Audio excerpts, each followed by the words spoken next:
Ici sur le stand Sony, le constructeur japonais présente deux nouveaux modèles de smartphone, le XZ1 et le XZ1 Compact. Ce sont des déclinaisons plus petites du XZ Premium qui existait déjà, avec des écrans de 5,2 et 4,6 pouces. Leur configuration est tout à fait classique pour des modèles de gamme, avec une puce Snapdragon 835, 64 Go de stockage extensible en micro SD et 4 Go de RAM.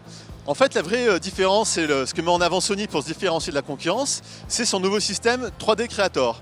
Alors c'est un système qui permet de modéliser un visage ou un buste en 3D pour ensuite le mettre sur des petits avatars qui peuvent être utilisés en réalité augmentée. Donc on peut avoir des personnages assez rigolos qu'on peut mettre en scène et qu'on peut ensuite partager sur les réseaux sociaux.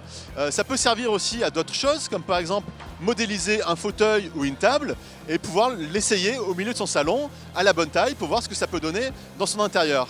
Alors on a testé le sujet. C'est un petit peu compliqué à manipuler, il faut dire qu'on s'est repris à plusieurs fois pour avoir un résultat comme il faut. Sur les visages, il ne faut absolument pas bouger, il faut avoir un fond qui est très statique également et une lumière assez importante.